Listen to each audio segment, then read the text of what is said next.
আসসালামু আলাইকুম ওয়া রাহমাতুল্লাহি ওয়া বারাকাতুহু। আউযু বিল্লাহি মিনাশ শাইতানির রাজীম। বিসমিল্লাহির রাহমানির রাহিম। ইয়া আইয়ুহাল্লাযীনা আমানু লা তুবতিলু সাদাকাতিকুম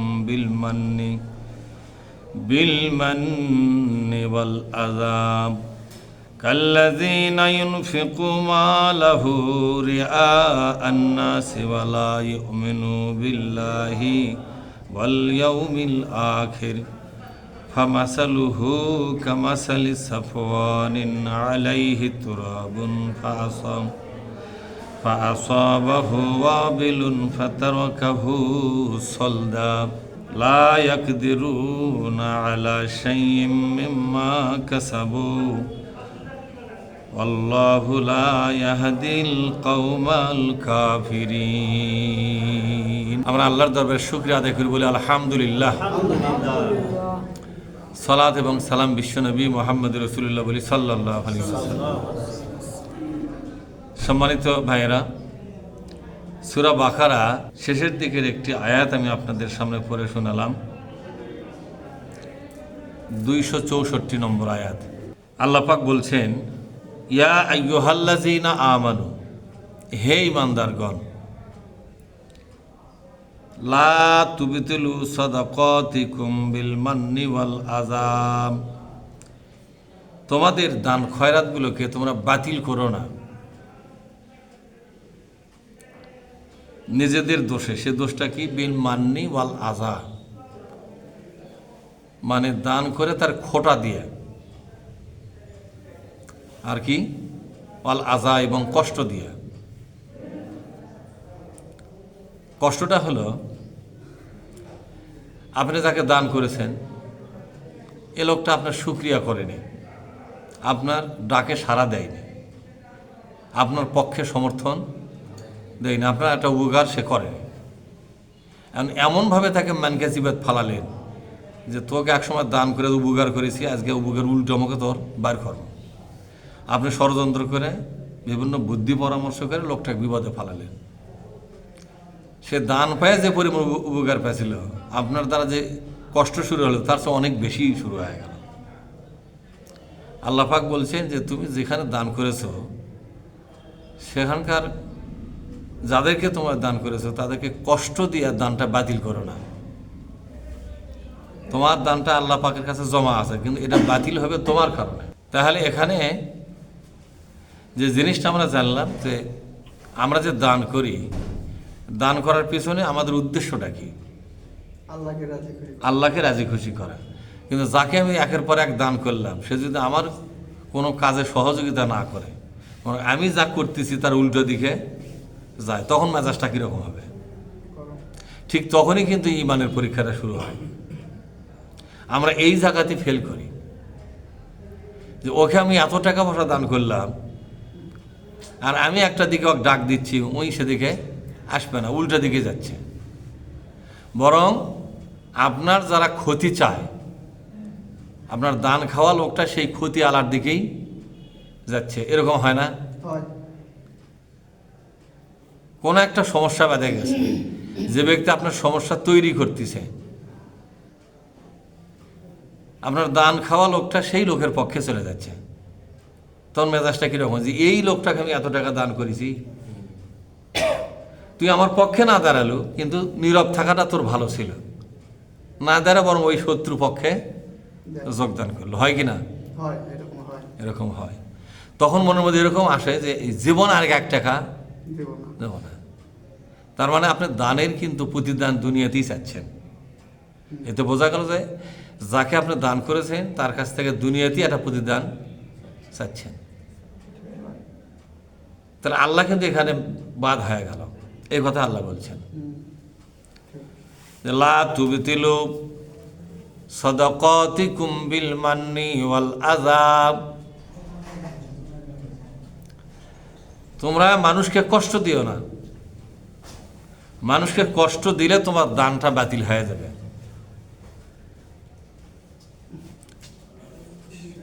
অনেক লোক বলে যে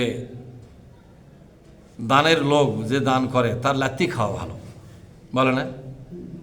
ওই আমাকে সারা জীবন দেখে, সারা জীবন আমাকে সহযোগিতা করে, ওই দূরে সর মারলে কী করবো? ওই কিছু করে পারবে না, কিন্তু আপনার সর্বনাশ কিন্তু হ্যাঁ, নিজেই নিজের সর্বনাশটা আপনি করলেন, আত্মঘাতী যাকে বলা হয়। এই কথাটা আল্লাহ বলছেন। রমজান মাসে এই আয়াতটা আপনাদেরকে শোনাবার মূল কারণ হলো রমজানে আমরা বেশি দান করি। সাহাবাদের মধ্যেও দেখা গেছে রমজানের মধ্যে তাদের দানের পরিমাণ অন্য মাসের চাইতে আরও বেশি ছিল, 2 হাত ভরে দান করতেন। তো রমজান মাস কোরআন নাজিলের কারণে বড় রকমের মর্যাদাপূর্ণ মাস। এখানে একটা সুন্নতের আমলও কিন্তু ফরজের মর্যাদা নিয়ে আসবে। ফরজে বদলে জাকাত দেওয়া, দান কিন্তু ফরজ নয়, দান হচ্ছে নফল বা সুন্নাত, কিন্তু এই দানটাও কিন্তু ফরজের একটা ইবাদত করার সওয়াব আপনাকে এনে দেবে। অতএব আপনি এই আয়াত সম্পর্কে জানতে হবে আগে। বিশ্বনবী সাল্লাল্লাহু আলাইহি সাল্লাম শত্রুকেও দান করতে দ্বিধা করতেন না। জানের দুশ্মন, তার অভাব অনটনও বিশ্বনবী কি করেছেন? দান করেছেন। আমরা করি? তুকি তো মোটে একা বলে কিনা চলে, তুকি তো মোটে একা। এই যে ফেদা দেবেন, জাকাত দেবেন, কিছু লোক মনত্থা বাদে দিয়েছেন, জীবনে 1 টাকা দেব না। এই যারা নির্বাচন গেল, আমরা কোরআন কায়েমের পক্ষে আন্দোলন করতেছি, আর ওই উল্টো দিকে চলে গেল, ওকে 1 টাকা দেবো না, সিদ্ধান্ত আমরা লিয়া শেষ করছি। এই মনোভাব প্রমাণ করে যে আপনি প্রতিদানটা আখেরাতে না চায় দুনিয়াতেই চাচ্ছেন। আল্লাহর কাছে প্রতিদান নেবো কে? আমি যাক দান করেছি তাই আমার প্রতিদান দেখ। নাউজুবিল্লাহ বলেন। এ ভুল আমরা করি কিনা তাই বলেন? মনের মধ্যে ভাবটা আসে কিনা? আসে। এতে আপনার দান সৎকার সব বাতিল হবে, আল্লাহ নিজেই বলেছেন। বিল মান্নি, এটা কি? এটা হচ্ছে খোটা দেওয়া। আপনি দান জাগ করেছেন, দেখা হলি কানে যে তোমাকে আমি টাকা পয়সা দিয়ে তোমাকে লেখাপড়া করাইনি, এই যে তোমাকে সাহায্য করিনি, তোমার সংসার চলে না, তোমার ভাত হয় না, চাউল নাই, আমরা বলি কিনা? কম বলি না? এটা হলো খোটা দেওয়া, এটা হলো খোটা দেওয়া। তোর কি না করেছি, আজকে এত বড় বেঈমানি করলু, বলে না যে তোর কি না করেছি, মানে এত টাকা পয়সা সাহায্য করছে, এত ভালো পরামর্শ দিয়ে সাহায্য করছেন, তার কাছে আপনি প্রতিদান পারেন না। কথা বুঝতে পারছেন? আল্লাহ বলছেন ওয়ামা লিআহাদিন ইনদাহু মিন নি'মাতিন তুজজা, কোনো মানুষের কাছে সে বিনিময় আশা করে না। সে যা কিছু আল্লাহর নামে খরচ করে তা কোনো ব্যক্তির কাছ থেকে বিনিময় পাওয়ার আশা করে না। বাজারে বলে বেড়াবে যে অমুক লোক আমাকে খুব টাকা পয়সা দান করে, এটা মনে মনে চায় যে আমার একটা দানের প্রচার হোক, চাই কিনা জোরে কর? অনেক লোক আছে যারা এটা চায়। আল্লাহ পাক বলছেন, বান্দা শোনো, তুমি নিজের হাতেই নিজে এই দানটা নষ্ট করে দিলে, মানুষকে খোটা দিয়ে এবং মানুষকে কষ্টের মধ্যে ফেলে দিয়ে। কাল্লাযী ইনফিকু মালাহু রিয়াআন নাস, আল্লাহু আকবার। ওই লোকের মতো যে লোকটা মানুষকে দেখায় দেখায় ভালো কাজ করে, মানুষকে দেখাবার জন্য দান করে, মানুষকে দেখাবার জন্য ভালো সাজে, এরকম লোক আছে না নাই? এই লোক দেখানো দান, এই দানের যেমন কোনো মূল্য নাই, যাকে দান করেছেন তাকে খোটা দেওয়া বা তাকে কষ্ট দেওয়া, এ দানের কোনো মূল্য নাই। ফয়সালা কার? অথচ আমাদের দেশে অসংখ্য দানবীর আছে যারা মানুষের প্রশংসার আশা করে, মানুষের প্রশংসার বরং প্রশংসা না করলে বলে আমি যে এত কিছু করলাম তুমি তো একটা কথা বলে না, বলে কিনা? এত কিছু আমি করলাম আমার নামই তো নিল না, তার মানে আমি নামটা আশা করতেছিলাম। বুঝেন না কথাটা? তো এই যে মানুষের মনের এই যে আকাঙ্ক্ষা, এটাকে মাটি দিতে হবে। এটা কি দিতে হবে? মাটি দিতে হবে। আপনি যদি পরকালে কিছু পেতে চান, দুনিয়ার অনেক কিছুই আপনাকে বর্জন করা লাগবে। তাতে আপনার সম্মান কমে কমুক বাড়ে বাড়ে করে চিন্তা করলে হবে না। দুনিয়াতে আপনি বড় সম্মানী হতে চান, আখিরাত যদি আপনি অসম্মানী হন তখন কি হবে? হ্যাঁ, আল্লাহ পাক বলছেন বান্দা শোনো, ওয়ালা ইউমিনু বিল্লাহি ওয়াল ইয়াউমিল আখির, এভাবে খোটা দেয় যারা আর কষ্ট দেয় যারা, মানুষকে দেখাবার জন্য দান করে যারা, এরা আসলে আল্লাহর প্রতি তাদের ঈমান বাতিল হয়ে গেল। নাউজুবিল্লাহ। শুধু তার দানই বাতিল নয়, আরেকটা জিনিস বাতিল হলো, সে কি? আল্লাহর প্রতি ঈমান যেটা ছিল সেটা ক্যান্সেল হয়ে গেল, মানে ঈমানটাকে তার সিজ করা হলো একবারে। বলে ইয়াউমিল আখির, এবং পরকালের প্রতি তার ঈমানটাকে সিজ করা হলো। তাহলে এই দান করিয়া মানুষকে খোটা দেওয়া বা মানুষকে কষ্ট দেওয়া, এ কাজটা শুধু দানই নষ্ট হলো না, আরো ক্ষতি হলো।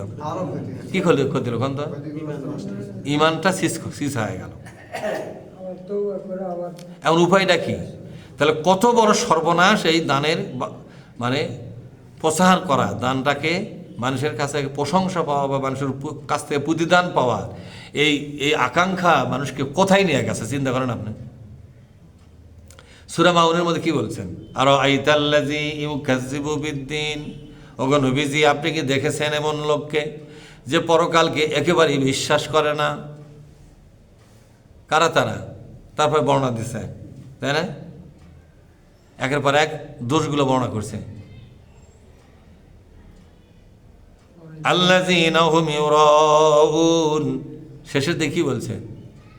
যারা মানুষকে দেখাবার জন্য ভালো কাজ করে, ইবাদত বন্দেগী দান খয়রাত সব মানুষকে দেখাবার জন্য করে, মানুষকে দেখানটাই হলো তার উদ্দেশ্য। এরকম লোক আছে না নাই? এরকম লোক না থাকলে কোরআনের আয়াত নাযিল হলো কি জানি? আছে দেখেই তো নাযিল আছে। এই লোকগুলো আসলে পরকালের ব্যাপারে বেঈমান, এদের পরকালের ঈমানটা বাতিল হয়ে গেল। যারা মানুষকে দেখাবার জন্য দান করে, মানুষকে দেখাবার জন্য ভালো কাজ করে, মানুষকে দেখাবার জন্য ভালো ভালো বক্তৃতা দেয়, ভেতরে গলত। ভেতরে কি দেখবেন, এক একটা মন্ত্রী এক একটা এমপি যখন বক্তৃতা দেয় মনে হচ্ছে আল্লাহর ফেরেশতা, কিন্তু পার্সেন্টেজ ছাড়া তারা কোনো বিল সই, কোনো ভাউচার সই করে না। আছে না নাই? হ্যাঁ, দুর্নীতির পাহাড় রচনা করে। কিন্তু এরাই যখন এই দুর্নীতি বাজরা যখন বক্তৃতা দেয় মানুষের সামনে, তখন ভালো ভালো কথা বলে কিনা জোরে কন? ফেরেশতা মনে হচ্ছে কে বলে আরশে আজিম থেকে মিটিং করে নিচে নেমে এলো, এরকম ভালো মানুষ মনে হয়। ঠিক না বা ঠিক?